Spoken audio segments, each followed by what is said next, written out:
안녕하세요. 가차입니다. 9월 15일 월요일 국내 시장이 마감되었습니다. 자, 오늘 시장 흐름은 어떠셨나요? 제가 봤을 때는 개인적으로 반도체 관련주가 아니었다면 그렇게 시장 흐름은 좋지 않았던 것 같습니다. 물론 코스피 한정돼서 말씀드린 것이고요. 어쨌든 한번 살펴보겠습니다. 자, 코스피는 오늘도 0.3% 빨간불이 들어오면서 종가상으로 3,400포인트를 돌파했습니다. 그래서 이번 주도 연속성이 계속 이어지고 있고요. 또 코스닥도 마찬가지로 0.6%의 상승과 함께 양시장 모두 10거래일 연속 빨간불이 들어왔습니다. 그리고 코스피 상위종들을 보면 지금 보시면 반도체 관련주 있죠? 이 반도체 관련주를 제외하면 파란불이 더 많이 보이는 것 같고 주로 자동차 관련주하고 원전, 조선 이쪽의 낙폭이 조금은 컸던 것 같습니다. 그리고 코스닥은 상대적으로 코스피에 비해서 그래도 빨간불이 조금 더 많이 보이는 것 같습니다. 그리고 코스피의 수급을 보면 오늘까지 10거래일 연속으로 상승입니다. 그리고 외국인은 1,400억의 순매수가 들어왔고 기관은 모처럼 순매도가 났습니다. 그리고 코스닥도 마찬가지로 10거래일 연속 상승이고 하지만 오늘은 기관과 외국인 쪽에서 오랜만에 양매도가 나왔습니다. 그리고 삼성전자 오늘도 기관과 외국인의 많은 순매수가 들어왔고요. 합쳐서 약 3,700억 정도? 그 정도 매수세가 들어왔고 또 하이닉스도 마찬가지로 기관과 외국인의 양매수가 들어왔습니다. 합치면 약 800억 정도 되겠네요. 그리고 오늘 급락이 났던 현대차 외국인의 1,400억의 많은 순매도가 있었고요. 기관도 820억의 많은 순매도가 나왔습니다. 그래서 한 달 내에 있어서 가장 많은 순매도가 있었고요. 또 기아도 기관과 외국인의 많은 순매도가 나왔습니다. 그럼 이어서 주체별 매매 동향에 대해서 살펴보도록 하겠습니다. 9월 15일 외국인이 가장 많이 매수한 종목은 삼성전자, SK하이닉스, 삼성물산, APR, 한화. 오늘도 반도체 관련주를 집중적으로 매수했고 또 기관도 삼성전자, KB금융, 신한지주, KTNG, 삼성물산 이렇게 순서대로 매수했습니다. 이어서 해외 증시를 보겠습니다. 지난주에 미국 증시는 유일하게 나스닥만 빨간불이 들어왔었고요. 0.4%의 상승과 함께 또 한 번의 역사적 신고가를 경신했습니다. 그리고 S&P 500은 전날과 비슷했고요. 다우지수는 0.6% 빠졌습니다. 그리고 반도체도 전날과 비슷했었죠. 그리고 일본 증시는 오늘 휴장이고요. 대만 증시는 0.3% 빠지고 있습니다. 그리고 중국 증시는 소폭의 빨간불이 들고 있습니다. 자, 우선 오늘 시장 흐름을 보셨듯이 약간의 변동성이 조금 있었던 시장이었던 것 같습니다. 특히 거의 장 초반에 반도체 관련주가 시장을 많이 주도했었고요. 하이닉스가 가장 빠르게 치고 달렸습니다. 그런데 오전장에 한때 파란불로 다시 바뀌었었고요. 또 빨간불이 됐다가 평소보다는 등락폭이 조금 심해진 것 같습니다. 자, 결국은 우리가 생각해 볼 수 있는 것은 지난주 금요일까지 지수 자체가 9일 연속으로 상승이 나왔잖아요. 그리고 내일부터 목요일까지는 또 중요한 FMC가 있습니다. 지수에 굉장히 좋은 흐름이 있었고 또 FMC를 앞둔 시점에서 그동안 정말 많은 상승이 나왔던 SK 하이닉스 쪽에서 많은 변동성이 생기고 있다고 볼 수가 있고요. 물론 이걸 우리가 고점이라고 표현할 수는 없습니다. 결국은 고점인지 아닌지는 지나고 나서 알 수가 있고 그렇지만 지수 자체가 올랐던 폭이라든지 또는 중요한 일정을 앞둔 시점에서 우리가 단기적인 고점에 대해서는 늘 생각해 볼 수 있어야 되겠죠. 그래서 하이닉스가 비교적 고점에서 변동성이 조금 생기는 것 같고요. 반면에 삼성전자는 변동성이 그렇게 크진 않은 것 같습니다. 자, 어쨌든 주봉상의 추세를 보더라도 아직까지는 직전 고점까지는 올라갈 수 있는 룸이 조금 남아 있습니다. 한 12% 정도? 그 정도 올라갈 수 있는 폭이 남아 있죠. 하지만 아무리 하이닉스가 좋은 재료가 있다고 해도 지난주에만 단기적으로 너무나 많은 상승이 나왔고 한 주에 20% 급등이 나왔다는 것은 충분히 약간의 조정에 대해서는 늘 생각해 보셔야 될 것 같습니다. 물론 제 생각과 달리 계속 치고 올라갈 수도 있습니다. 하지만 우리가 저점에서 매수한 것이 아니라면 그런 고점 위치에서 매수한들 마음이 편안하진 않을 것 같아요.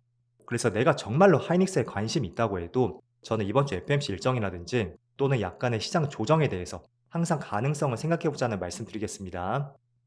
자, 그리고 코스피의 일봉상의 위치를 보더라도 지금 장중 촬영 시점이 1시 반쯤 되었거든요. 코스피가 0.37% 빨간불이 들어오고 있습니다.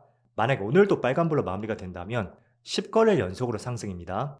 그리고 지수의 위치는 확연하게 또 과열 신호가 떴고요. 그런 점들을 볼 때는 아무리 지금 시장 분위기가 좋다고 해도 조금은 빠르게 달리는 측면도 있는 것 같습니다. 그래서 지금 지수의 위치가 어디쯤인지 한번 확인해 보시고요.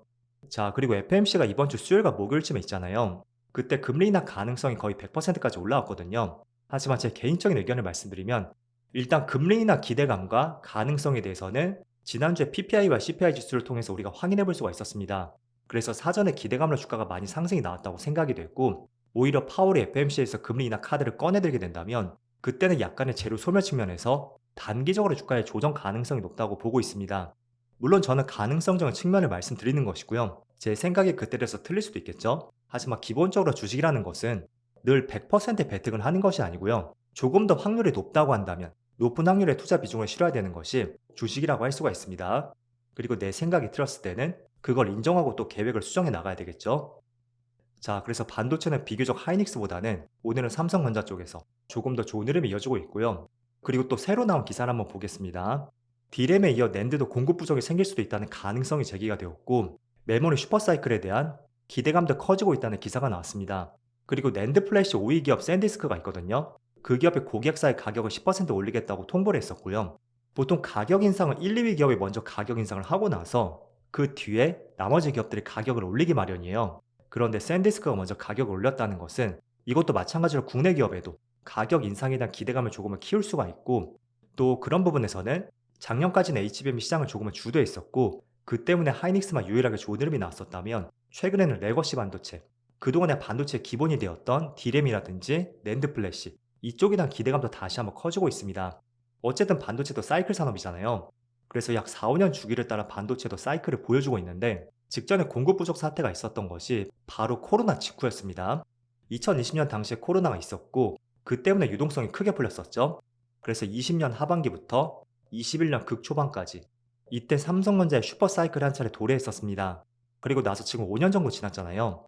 때문에 충분히 산업 사이클을 보더라도 다시 한번 슈퍼사이클 한번 기대를 해볼 수 있다고 저는 생각이 들고, 자, 그리고 사이클이라는 것은 그냥 주기를 보더라도 이제 사이클이 올 때가 됐다, 이렇게 표현을 하는 것이 아니고요. 어디까지나 수요와 공급에 의해서 이거는 과학적인 근거를 데이터로 말씀드리는 것입니다.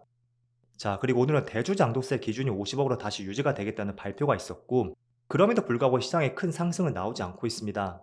물론 이것도 제가 사전에 말씀드린 대로 예상이 되었던 부분이었습니다. 그렇다 보니 그런 기대감이 지난주에 많이 반영이 되었고, 오늘은 큰 기대감보다는 예상대로 50억이 유지가 되었구나, 그렇게 시장이 해석을 했던 것 같고, 또 오늘 한번 눈여겨볼 수 있는 업종이 있다면 바로 자동차 관련주입니다. 지난 7월 말에 미국과 상호 관세가 합의가 되었었고 자동차 관세도 15%로 확정이 되었습니다.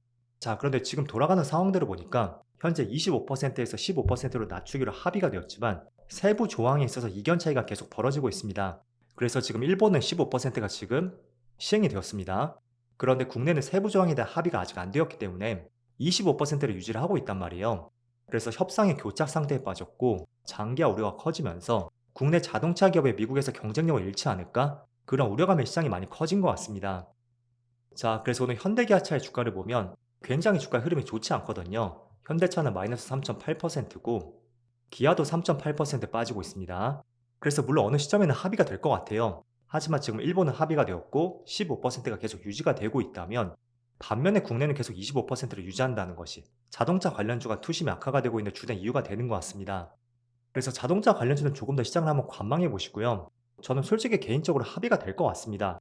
하지만 조금은 지연되는 것뿐이지 어느 부분에서는 충분히 합의가 될 것 같아요. 하지만 그 시점을 우리가 예단할 수는 없겠죠. 그래서 자동차 관련주는 오늘 처음으로 음봉이 나왔으니까, 처음으로 음봉이 나왔다는 것은 그에 대한 연속성이 조금 더 생길 수도 있습니다. 예를 들어 이런 그림이죠. 지난번 3월 당시에도 음봉이 크게 나왔었고 조금 더 연속성이 유지가 되었습니다. 물론 이 당시에도 크게 음봉이 나왔지만 그 연속성이 이틀 정도밖에 이어지지 않았죠. 그래서 이번에도 짧게 마무리가 될지 아니면 조금 더 길게 이어질지 모르겠지만 아무튼 이러한 이슈가 있으니까 관세 협상의 추이에 대해서는 계속 한번 살펴보시면 좋을 것 같습니다. 자, 그리고 오늘은 로봇 관련주가 굉장히 강세를 보였습니다. 일단은 정부에서 휴머노이드 로봇을 키우겠다는 발표도 있었고 지난주에 기자간담회에서 로봇 쪽에 대해서 성장을 가로막는 규제를 풀겠다는 발표도 있었습니다. 그래서 그게 지금 로봇 관련주의 시세를 분출시키는 이유가 되는 것 같고 오늘은 대부분의 로봇 관련주가 크게 좋은 흐름이 있었습니다. 자, 하지만 오늘은 비교적 시총이 조금 낮은 기업에서 휴림 로봇이라든지 로보스타, 로보로보, 또 제닉스 로보틱스 조금은 시총이 낮은 종목들의 움직임이 나왔었고요. 반면에 시총이 조금은 큰 기업들은 약간의 부진한 움직임이 나왔습니다. 하지만 로봇 관련주도 정부가 밀고 있는 방향성 중에 하나잖아요. 그래서 저는 계속 꾸준한 관심을 가져야 되는 섹터라는 말씀드리겠고 하반기에도 계속 관심을 가져오자는 취지로 말씀드리겠습니다. 자, 그럼 시장이 다시 한번 3,400포인트를 돌파하면서 또 역사적 신고가를 경신했습니다. 하지만 이번 주에는 FMC가 있다고 말씀드렸으니까 그 일정들을 한번 살펴보시면서 그 이후 시장의 변화는 또 어떻게 움직일 수 있는지 지속적으로 계속 관찰해보자는 말씀드리겠습니다. 그럼 오늘도 늦은 시간까지 정말 수고 많으셨고요. 저는 내일 영상에서 다시 찾아뵙도록 하겠습니다. 모두 즐거운 저녁 되세요. 감사합니다.